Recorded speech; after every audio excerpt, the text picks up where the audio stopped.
I just finished up the shop and I want to start doing a podcast. I'm going to start doing a podcast. I got the idea last week. I'd asked some questions that are typical gym talk, things that buddies that work out for very long kind of will get into talking about. And those questions were, what got you started working out? Or who got you started working out? And another one, which I thought was really cool because this is tied with so many memories that I have, is what was the first piece of equipment you got? The responses blew me away. They were not what I expected. And I'm not really sure why that I expected something different, but I did. Honestly, I really hadn't thought about my pad. There wasn't that many assumptions really coming in there. It wasn't until I started reading the comments that I realized that I'd made assumptions. And that really blew me away how similar that we are. Whenever I build something, I always feel like I've got a connection with it. That is part of the reason I build stuff. Is ever since I was little, I was building my fitness equipment. Because of growing up where I was, we didn't have access to a lot of fitness equipment. Hell, the first person I ever knew that worked out was my cousin Barry that got me into working out. It was one of those situations where with him that, we were 12, 13 years old on the school bus giving her that all the time. I was always a little bit stronger than he was. So, I usually won the arm wrestling. And one summer went by. The next year on the bus after the summer, we were doing this and I was getting that done to me. I was like, whoa, what's up? Barry's going, I don't know. And didn't look that much bigger, but he rolled up his arm and gave her one of those. And I'm like, that's a pretty good sized rock bubbled up there, buddy. How'd you get that? I spent the night with him a little bit later, and he had weights set in his room. And they were concrete weights. They were DP weights.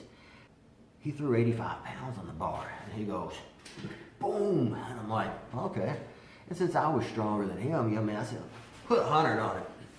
And so we loaded up 100 pounds. I think the whole weight set went to 110. And we loaded up 100 pounds on there, and it damn near caved my chest in.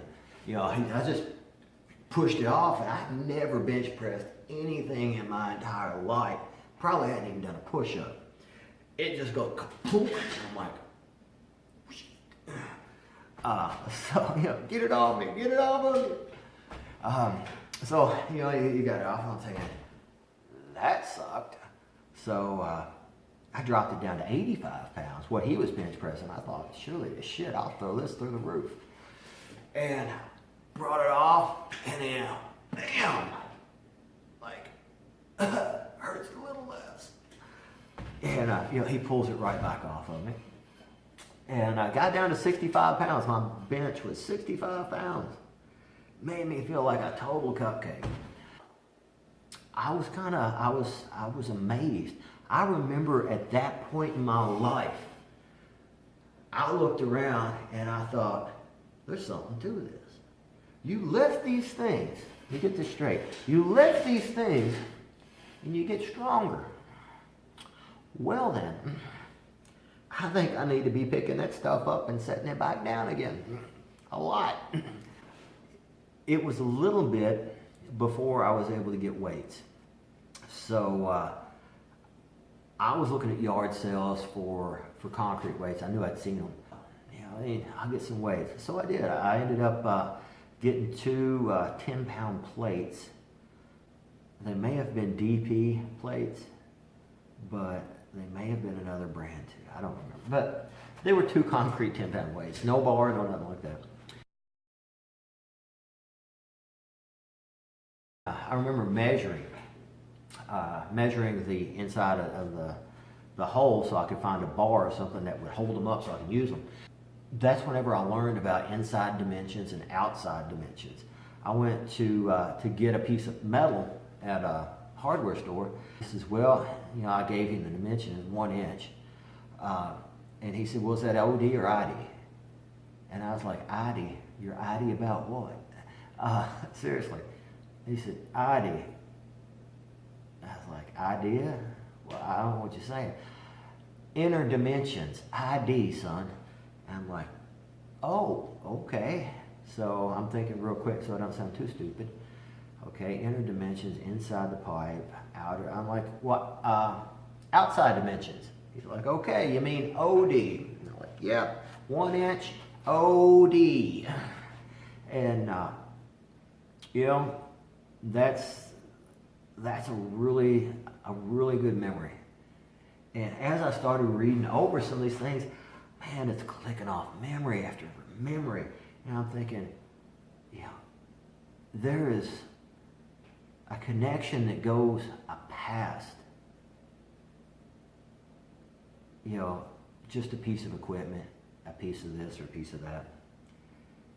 There's more to it. There's so much more to it. And I looked at where I was as a company, and I thought, man, I'm in my golden years right now. Because right now we're at the point that I can build it with my hand. Yeah. Build it with my hand. I can send it to somebody, and that connection goes straight from me to this to them. And it won't be, our company's growing. And I know that will come to a point that my hands isn't on it. And I don't want that connection to ever be lost. And I know I see it coming. And I'll tell you a little bit about this. I do work for factories. And this is going to sound like it goes off in a weird spot. I'm going to come back around, okay? We'll catch our tail and we'll bite it. Like a dog chasing his tail. Yeah. All right, damn it, I'll tell this. So whenever I was little, my grandmother had a Doberman, and they had docked the tail. And I saw the dog, and I'm like, what happened to that dog's tail? And my grandpa, he says, you ever heard of chasing your own tail, son? I'm like, well, yeah. He said, well, that's what happens when you catch it. And I believed him. I believed the dog had bit his own tail off. Anyway, we're going to go in a circle. We'll come back. I do work in factories. It's not my main job. This is my main job. But I will contract to a factory to fabricate something or to work on a machine or something like that. And the reason I do it is mainly because it pays so well. I hate doing it. I absolutely would rather have my teeth pulled. Don't enjoy it at all. But you can take one robot, one machine, and this thing right here, I built these tonight. You can take me building this, and you can replace 50 of me with one machine. The reason is the machine, it can make a good weld. I would dare say that I make a better weld than the machine, but it's not going to hold any better. It's just going to be cosmetically maybe a little prettier. And if you wanted to take the time, you could program a machine to copy exactly what one of my welds look like. You can do it. But the machine, it doesn't eat, it doesn't sleep, it doesn't take a break. You know, it doesn't take time off. It doesn't have workers' comp. You know, it works 24/7 unless it's down for maintenance. You can't compete against that forever. You can't compete against it whenever it comes. And it's coming. You know, the automations that I work on, you know, some of them have replaced 50 people.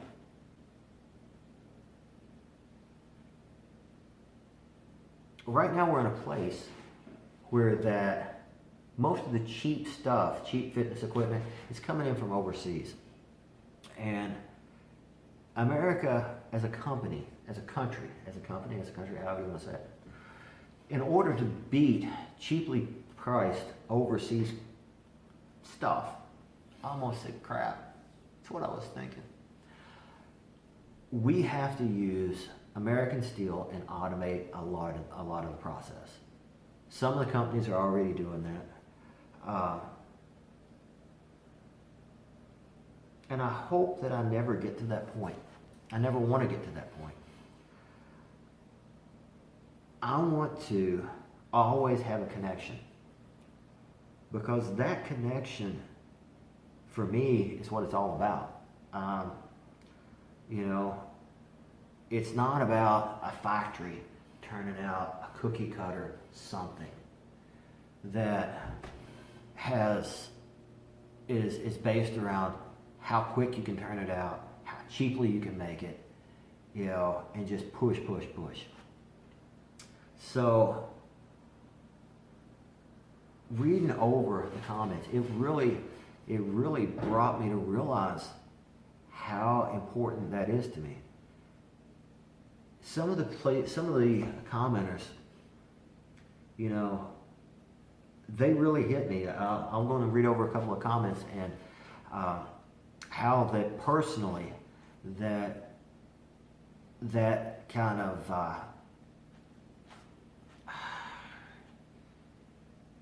I'm not very good at sometimes about explaining emotion, but personally, how it kind of reaches down inside and brings out something that I never really thought about, that I'm impressed with, or, you know, just a couple of them. Let's see. Don't want to get a name wrong. Zach. Zach Hudson's his name. He put this out on Facebook publicly. You know, his profile publicly commented on the post about what got you into working out, and he said he was addicted to drugs, and he changed his drug addiction to an obsession with weights. And that, man, I was like, whoa. And what really brought me to the whoa moment is whenever I thought about mentioning his name on camera. And I was just going to say something like, you know, that's cool. That's I mean, I'm glad that done that for you. All things which are true.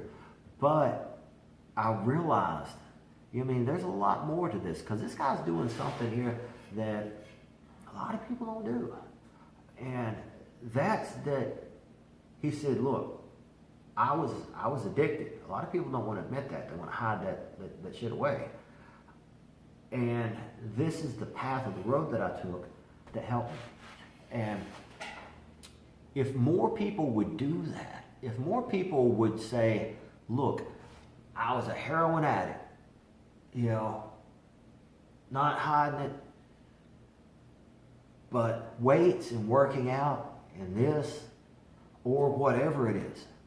You know what I mean? If it's skipping rocks on a pond, whatever it is that was your path that worked for you, if you share it, and know that path is there, and perhaps if there's somebody that's been down that path that's willing to give of themselves, then you've got a life-changing event. You've got something that has the opportunity to affect many people. And it first starts with you putting yourself out there. And he done that whenever he put that out there with his public profile, you know, I mean, open to the world to see. And another one was Samantha. Samantha commented, you know, about, she was 414 pounds. She started working out, and whenever she was around 300 pounds, she met her soulmate. And she said, you know, we've been together ever since. And then she went on to talk about becoming a fitness trainer. And she never mentioned what she weighed now or anything like that. So Samantha, I'm sorry, but I Facebook stalked your profile and what you had going on. I was interested to know the rest of the story. And whenever I went to her profile, you know, I saw, you know, a lot of things about the people she was training. I saw a young woman that was fit,